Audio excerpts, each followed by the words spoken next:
U.S. President Donald Trump is keeping the pressure on Harvard University after it rejected his demands to overhaul academic programs or lose federal grants. In a social media post Wednesday, Trump wrote Harvard is a joke and should no longer be considered even a decent place of learning. A day earlier, he threatened to strip the university of its tax-exempt status and said it should apologize after Harvard called his demands unlawful. Veena Dubal, a law professor at the University of California Irvine Law School and the general counsel of the American Association of University Professors, said the move could be a watershed moment. Everyone was looking to see who would be the first universities to stand up to the Trump administration, and I'm really heartened that it is Harvard, one of the nation's oldest institutions, certainly one of the most well endowed, with a lot of frankly political connections. I mean, this could be a game changer in terms of saving the sector. Beginning with Columbia University, the Trump administration has rebuked universities across the country over their handling of the pro-Palestinian student protest movement that roiled campuses last year, following the 2023 Hamas-led attack inside Israel and the subsequent Israeli attacks on Gaza. Some professors and students have said the protests are being unfairly conflated with anti-Semitism as a pretext for an unconstitutional attack on academic freedoms. This is not just about pro-Palestine speech, and I really want to get that across here. This is people who do gender research, people who do research on race, people who do research about uterine fibroids, anything that kind of broadly can be seen as conceived as somehow woke or relating to diversity. I think those people are feeling an extraordinary chill, and certainly I feel it myself. Harvard President Alan Garber, in a letter on Monday, said the Trump administration's demands, including an end to diversity, equity, and inclusion programs, were unprecedented assertions of power unmoored from the law that violated constitutional free speech and the Civil Rights Act. Britain's highest court ruled on Wednesday that only biological and not trans women meet the definition of a woman under equality laws. The landmark decision was greeted with dismay by trans supporters, but welcomed by the government as bringing clarity. It's the latest example of the wider debate around transgender rights ending up before the courts. Here is Deputy President of the Supreme Court, Patrick Hodge. The unanimous decision of this court is that the terms woman and sex in the Equality Act 2010 refer to a biological woman and biological sex. But we counsel against reading this judgment as a triumph of one or more groups in our society at the expense of another. It is not. The much-anticipated ruling focused on whether a trans woman with a gender recognition certificate is protected from discrimination as a woman under Britain's Equality Act. Critics said that including a trans woman as a woman under the law could impact single-sex services for women, such as refuges, hospital wards and sports. But transgender campaigners said that excluding them could lead to discrimination, especially over employment issues. Wednesday's British judgment followed legal action by a campaign group for Women Scotland against guidance issued by the Scottish Government that accompanied a 2018 law designed to increase the proportion of women on public sector boards. The guidance said that a trans woman with a gender recognition certificate was legally a woman. Here is Susan Smith, co-director of FWS outside the court in London. And today, the judges have said what we always believed to be the case, that women are protected by their biological sex, that sex is real, and that women can now feel safe that services and spaces designated for women are for women, and we are enormously grateful to the Supreme Court for this ruling. The Supreme Court said trans people, whether trans women or men, would not be disadvantaged by its decision, as the Equality Act afforded them protection against discrimination or harassment. But the legal experts said the ruling showed equality legislation might need to be urgently updated to ensure trans people were protected. 3 cars were set ablaze at a prison in southern France. The country's National Anti-Terrorism Prosecutor's Office, or PNAT, said, as an unprecedented wave of attacks against French prisons continued on Wednesday. A car was also set on fire in front of the home of a prison guard in Aix-Louis, and the door of a building was damaged in the Seine-et-Marne region, PNAT said. That adds to at least 9 prison facilities and other affiliated institutions, including a school for prison staff, that have been targeted. French President Emmanuel Macron on Wednesday said on X that those behind the attacks, quote, will be found, tried, and punished. The government has pointed the finger at drug traffickers, but also said that was one among several options being probed. Justice Minister Gérald Darmanin on France's CNews TV channel called the attacks acts of terror. There are clearly, as we can see, people trying to destabilize the state by intimidating it. Why are they doing this? It's very interesting. They're doing it because we're taking action against the laxity that perhaps existed until now in prisons, which has led our country into extremely serious difficulties. Drug networks that continue to operate from prison cells. People order assassinations, launder money, threaten police officers, judges, and prison officers, and some escape. Graffiti letters DDPF, apparently an acronym for French prisoners' rights, were tagged on some of the attack sites, which some police sources said could be the work of unknown left-wing militant groups. A Telegram group called DDPF, which was created the day before the attacks started, is being investigated by police for clues, officials said. Screenshots of messages in the group read, "This channel is a movement dedicated to denouncing the violations of our fundamental rights, which Minister Gérald Darmanin intends to undermine. All prisoners in France must mobilize and wake up." Le Parisien newspaper said one man suspected of belonging to the group was arrested, but it was unclear what his role was in the attacks, if any. The Anti-Terrorism Prosecutor's Office and local prosecutor's office did not immediately return requests for comment. I'm about to board my flight for San Salvador. U.S. Senator Chris Van Hollen of Maryland said on Wednesday he was flying to El Salvador to check on a wrongly deported man and discuss his release with officials there. Kilmar Abrego Garcia, a Salvadoran who was working legally in the U.S., was sent there on March 15th despite a court order preventing the deportation. His case has sparked protests, while judges have ordered President Donald Trump's administration to help bring him back to the U.S. The Supreme Court has ruled 9-0, that he was illegally taken out of the country and put in a prison in El Salvador. And this is about due process. This is about rule of law. Van Hollen's fellow Democrats say the case shows worrying signs that the Trump White House is willing to disregard the judiciary. It comes as lawyers representing Venezuelans sent by the U.S. to an El Salvador prison say their clients are being denied access to attorneys and contact with the outside world.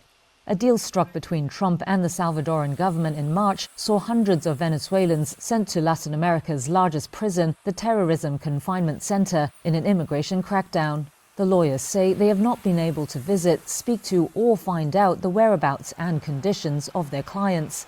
They say they have also only been able to gain the clients' identities through leaked information. Private attorneys paid for by the families of the deported have filed writs of habeas corpus at El Salvador's Supreme Court. That's to try and compel the government to justify the Venezuelan deportees' detention or release them.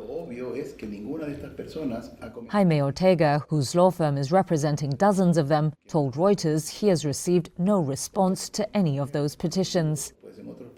Salvadoran rights group Crystal Sal is preparing habeas corpus claims for more than 100 Venezuelans.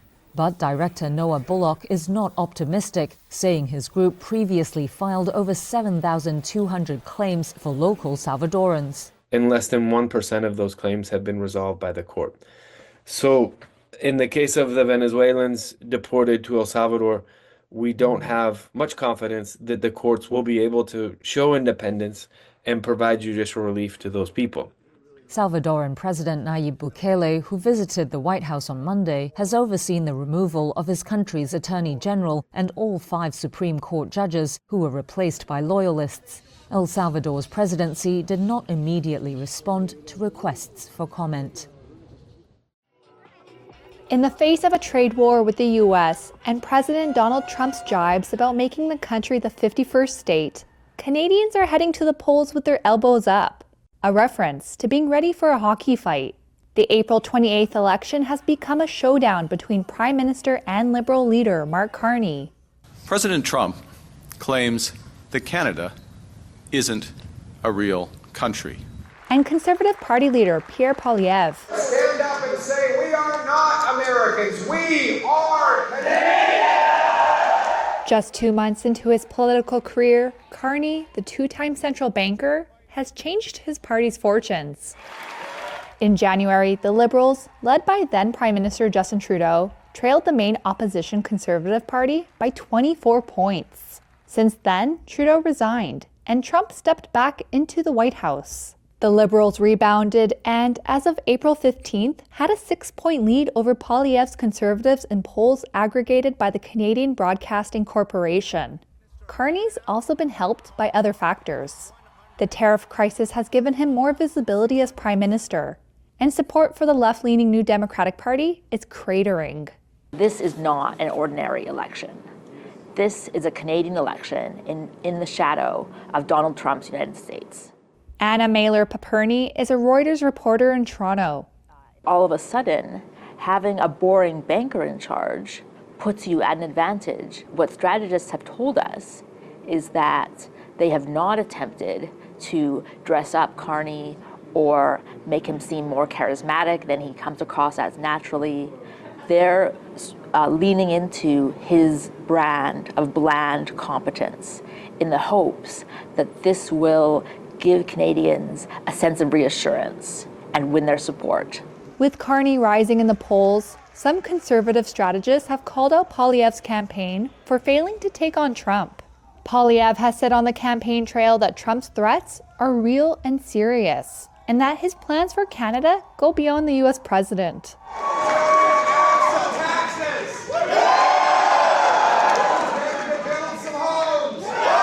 He uses a lot of alliteration, some rhyming.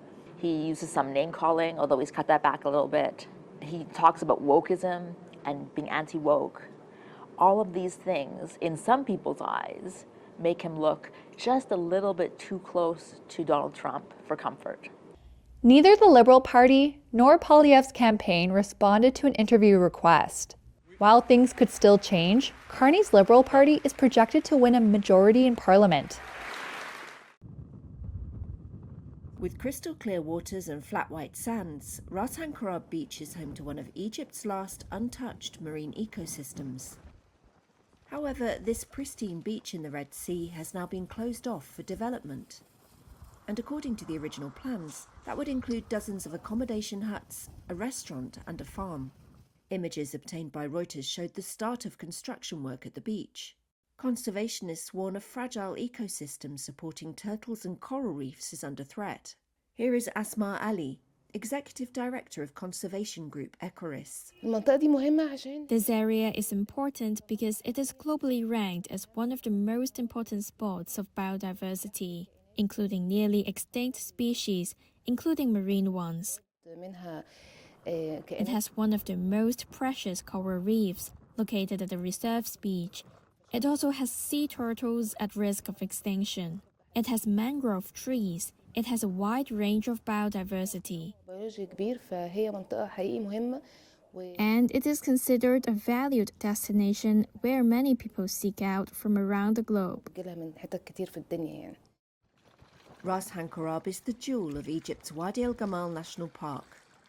But to fight an economic crisis, Egypt has been selling investment licenses in its national parks to developers. Environmental lawyer Ahmed As-Saidi describes the construction as a catastrophe. This is completely illegal because there is an article in the Constitution stipulating that the state is obliged to protect its natural resources and to protect the rights of future generations in these resources. It is supposed that the government should work towards sustainable development, and my understanding of sustainable development is that it is one aiming to take care of the environment, protect the environment, not just focusing on the economy and money. Tourism is one of the most important pillars of the Egyptian economy. A recent UN tourism report estimated the country's annual tourism revenue at $14.1 billion in 2024. Rape is becoming a systematic weapon of war in Sudan, a United Nations agency warned on Tuesday as the devastating conflict marked its second year. Regional Director of UN Women, Anna Mutavati, said there has been a nearly 290% increase in demand for life-saving support for rape and sexual violence survivors. We've also seen what is beginning to look like systematic use of rape and sexual violence as a weapon of war. We have seen women's lives and women's bodies being turned into battlegrounds in this conflict. The war between Sudan's army and the paramilitary Rapid Support Forces, or RSF, erupted in April 2023. It shattered hopes for a transition to civilian rule and has killed tens of thousands of people.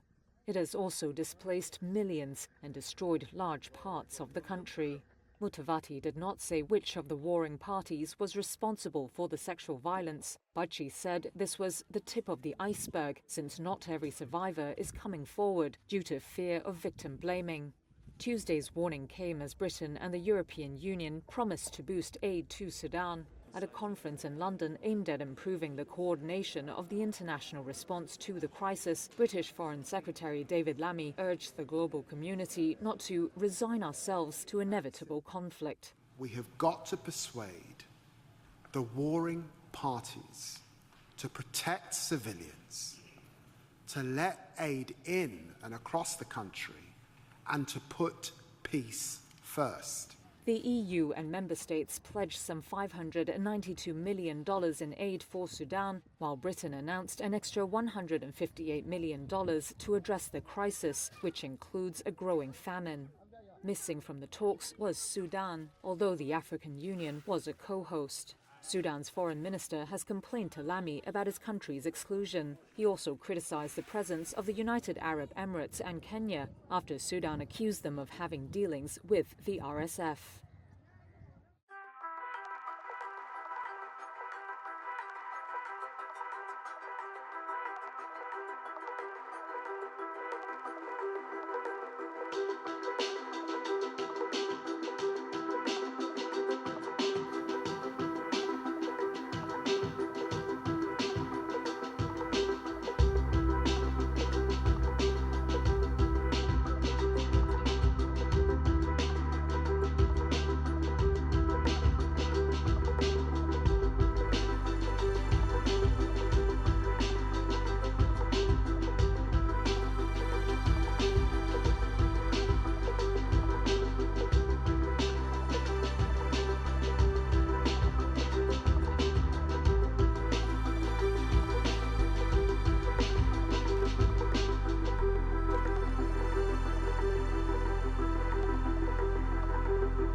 Up to 400,000 people have been displaced after the Rapid Support Forces, or RSF, took over Sudan's Zamzam camp in North Darfur, according to the UN's International Organization for Migration.